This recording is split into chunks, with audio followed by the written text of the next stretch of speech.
Welcome back to learning about information about cars that you 100% don't need to know anything about. I don't even know why you're here, let alone why I'm here talking about it. But nevertheless, we love knowing things about cars for absolutely no rhyme or reason. And the number one car that seems to be on everybody's tip of the tongue is the C5 Corvette. It's a popular car. It's the official car for silly car folks of 2025, one might say.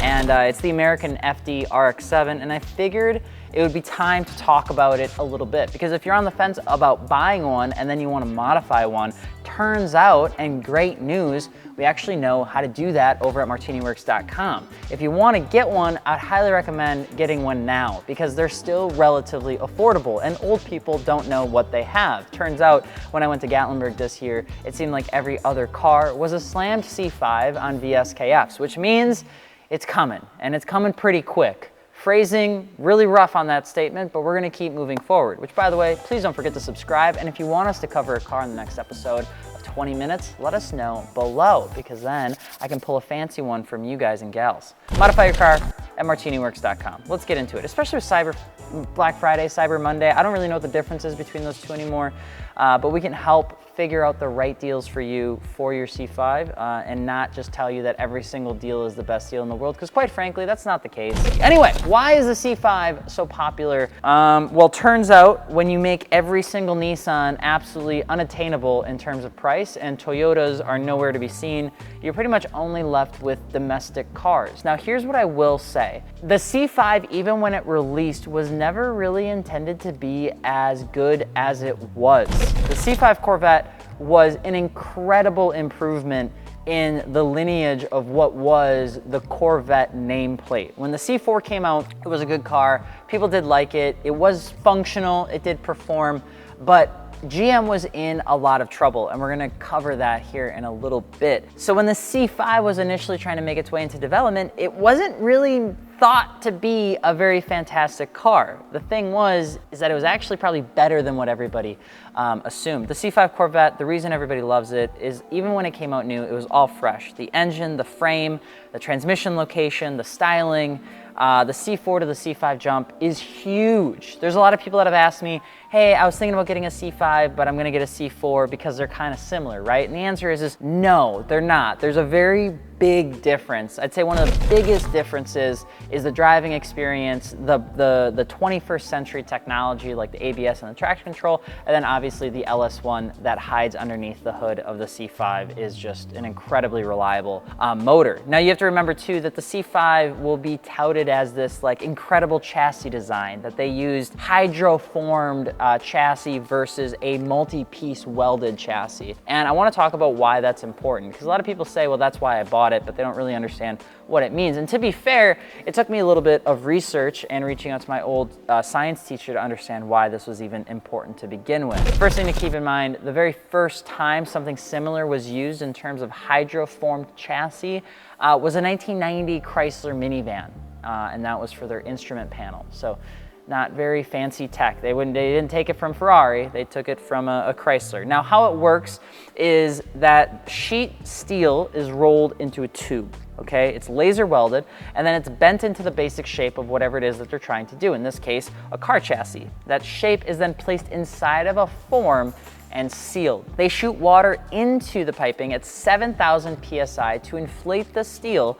and the finished result is a piece that is in the shape that it needs to be, including a lot of small changes and ridges and sharp turns and things like that, but relatively for the most part, you're using much less metal. So the C5, for instance, only took about 32 pieces to put the entire chassis together in terms of using a hydroformed chassis versus something like a multi-welded chassis that would be a few hundred, if not thousands of pieces. You got a lot of weight savings, a lot of more rigidity in the chassis, and overall the car just feels better. What about the engine? The engine is an LS1, it's a 5.7 liter, and the base model's got 345 horsepower and 350 foot-pounds of torque. The all-aluminum engine made it lighter. It also had fuel injection. It pretty much brought the car into the new age. A lot of the things that I'm talking about right now, they may not seem very fancy for 2024, right? An all-aluminum engine, fuel injection, a good chassis. These are all things that are just expected from a sports car right now. But you have to remember that you're buying a V8 domestic muscle car that by and large large, up until the C5, wasn't really considered one of the best things you could buy out there.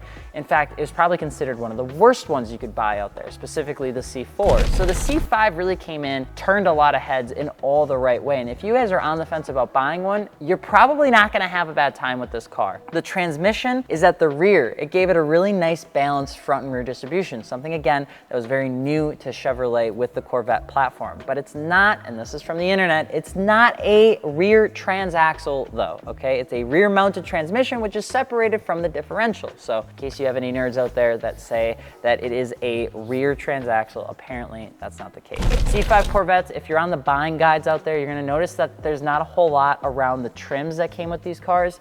And that's because when the C5 initially came out, some of the trims didn't really even exist. These were just optional add-ons you could get from the dealer. So if you're trying to be really picky about which C5 you get, my recommendation is to know what options are out there and then search for those options in the classifieds. Now, is it actually a good car? This is important, okay? Because the C5 was nearly axed before it even started. I'm a nerd, you're a nerd, you're watching a video about a car you might own and you're listening to me for 20 minutes, and hopefully me and you can have a discussion below in the comments, because it's also still weird that I'm talking to a camera. Anyway, the C5 was nearly axed before it was started. Here's why. There's a guy out there by the name of Joe Spielman. He managed to save it by creating a group of people inside of Chevrolet called the Decision Makers Group, because they didn't even know if the C5 was going to come back because GM was in such dire straits. This group had people like Carlisle Davis, John Safaro, and Dace McClellan, not messing this up.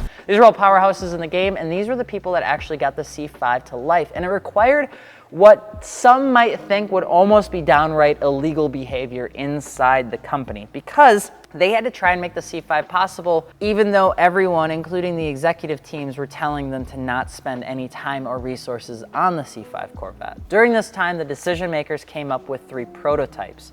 One of the prototypes was actually used for what we now see as the C8 Corvette. It was a mid-engine V8 Corvette. That was one of the 3.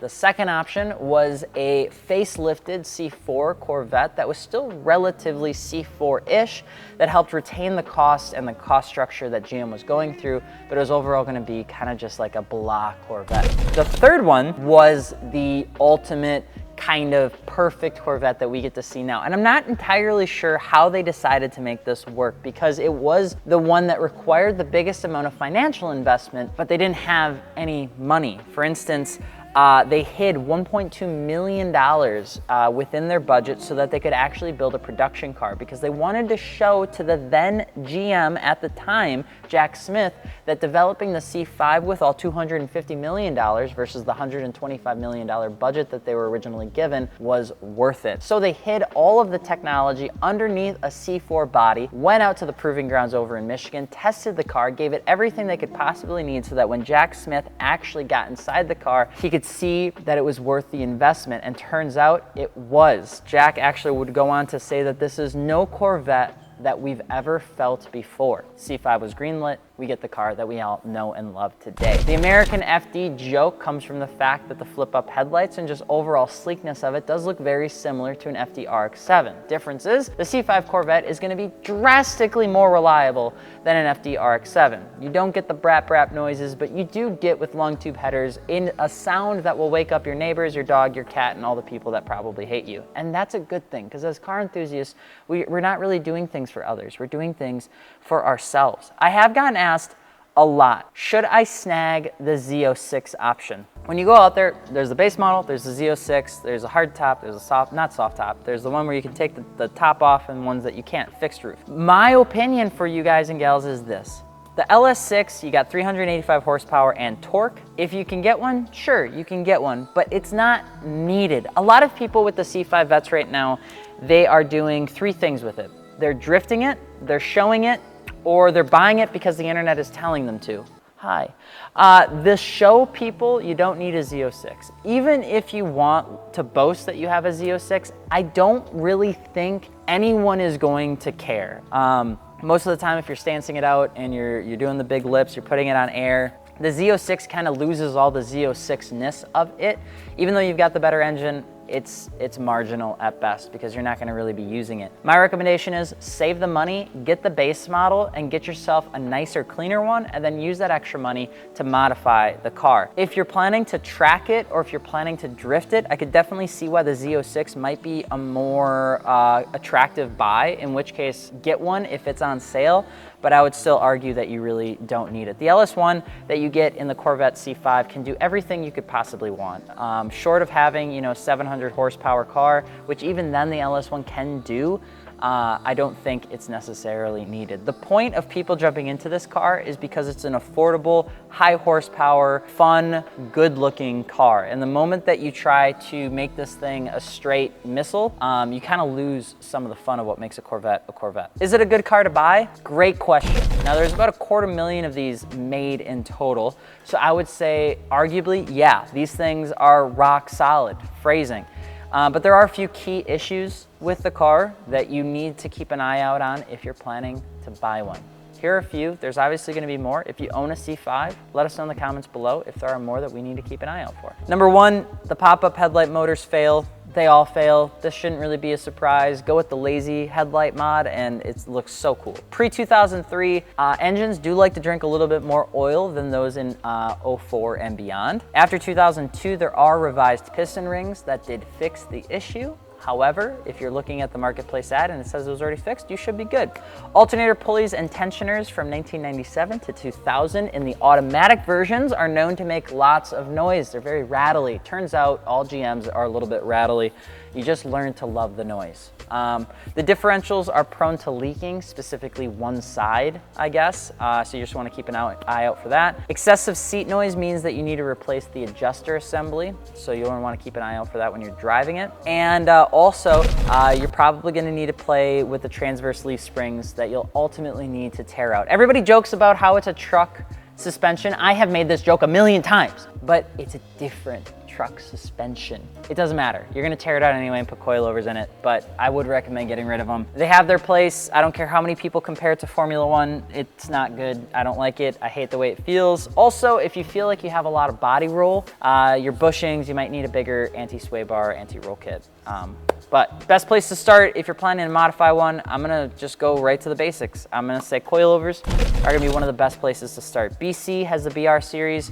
They're about $1,200 with the extreme lows. They help tons. They're absolutely fantastic, easy to install, and it's just gonna make the car look a million times better, and it's gonna feel a million times better. If you plan to track the car, or if you want something with a digressive piston, my recommendation is to go up. It's gonna cost a little bit more, but the 500 series Fortunato coilovers with the digressive piston feel incredible on this platform. They are $1,900 or so, but I would say if you're planning to keep the car for a long time, you're not gonna regret doing that. The number one suspension mod people do though is they are putting it on air suspension. They are slamming it. They're putting it on an Airlift Performance 3-piece system, which is right about $4,000 or so. So if you do plan on bagging the car, I'd recommend saving up the money. And that's why I say probably skip out on the Z06 tag, get a base model, because the $7-ish grand you'll save or so, you could put towards bags, long tube headers, wheels and tires, and be happy as a clam. We have Airlift on the website as well. We sell it as a full kit, which makes it nice and easy, but it is a little bit of a bigger install than something like coilovers. Brakes and rotors, I would say, are next. There's a lot of really great companies out there. Most of them are fantastic. We have the greatest experience on EBC. Pads and rotors, yellow stuff is probably the best way to go. It's a good street pad that can also work for the track on occasion. Affordable, they're only a few $100, and it's just gonna give you a lot of confidence back into the braking of the car. A K&N intake kit, just to make it sound better. Now, I get it, LS powered things, more air equals more power. I'm not gonna tell you to get an air intake for increased horsepower. It is a small benefit, but the real reason is because it sounds sick. It sounds way cooler with an aftermarket exhaust. When you start playing with cams and intake manifolds and things like that, obviously I'd recommend getting a tune. We're not gonna talk about intake manifolds here, but it's definitely something people do. Speaking of which, for noise, long tube headers, Corsa exhaust. I hear all the time people will compare Corsa to Borla on the C5 Corvette, which one to get. Corsa is more expensive out of the two, but Corsa has zero drone. Long tube headers, Corsa exhaust is like the go-to if you wanna have a nice sounding Corvette.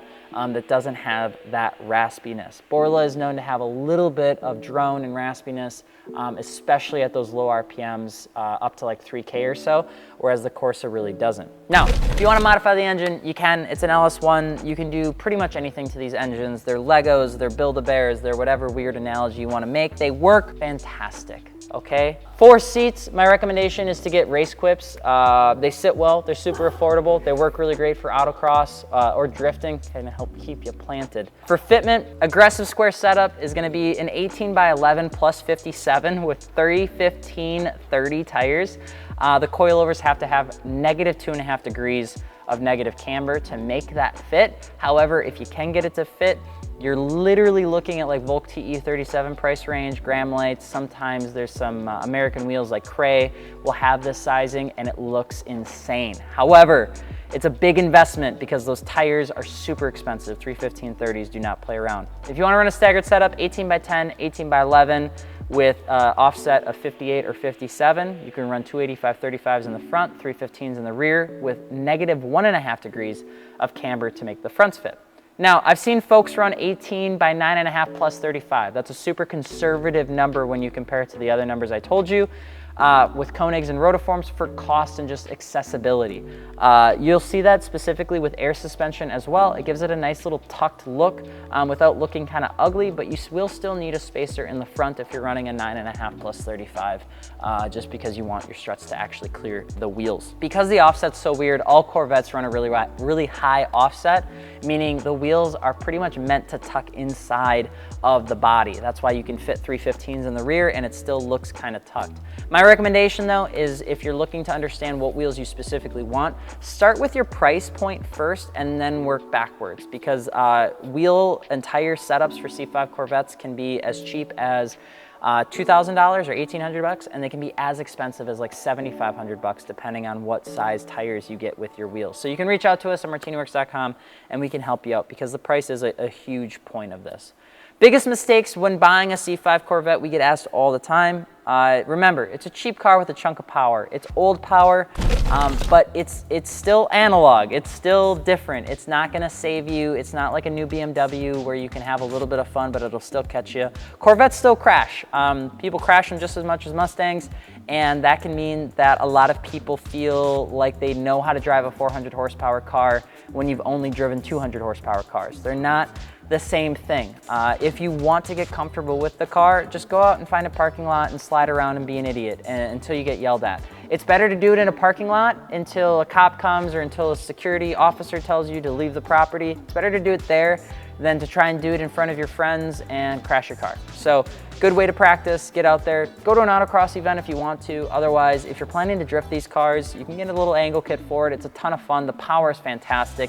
It's gonna feel really good. It just has a really long nose. So if you're not used to that, you do have to get comfortable with guiding the front when you're driving it around a track.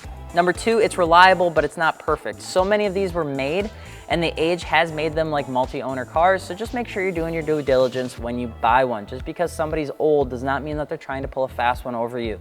Usually old people are just cheap bastards with no hair. There's no difference between them and me outside of the hair, and I'm slowly becoming one of them too. Number 3, they become a solid choice for stance cars, but they are also just great cars. If you guys are thinking about slamming them out, do it. It's a ton of fun. They look fantastic. You're definitely snagging them at the right time because they're only gonna get more expensive, but you don't need to stance them if you don't want to. They are just great cars in and of itself. I'm so happy to see domestic cars getting a little bit of love out there. They make fantastic drift cars, they make fantastic show cars, and they make fantastic dailies. I do think there's a right way to go about it, and the wrong way to go about it is to not have fun with it. Have fun with these cars. They're meant to be driven. They're reliable as all hell, and they can go as long as you could possibly want. But you're gonna wanna make sure that whatever mods you put on it help improve it, because they can fall apart just as fast as an FD-RX-7, which is why most people are buying the C5 Corvette, because it looks like one, except it's better and faster, subjectively, of course. But all that information is completely useless. Now you just know a bunch of random stuff about the C5 Corvette, which I hope helps you. Which, by the way, if you have any questions, let us know below. And if you're looking for car parts, specifically for Black Friday or Cyber Monday, mod your car, martiniworks.com, with the folks that give a shit.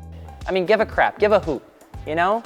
We're here to help. We want to see you have fun with your car. We want to help you build your car, and hopefully you learn something along the way. I'm Alex, alex.martini with 2 underscores on Instagram, and we will see you on the next one. Adios.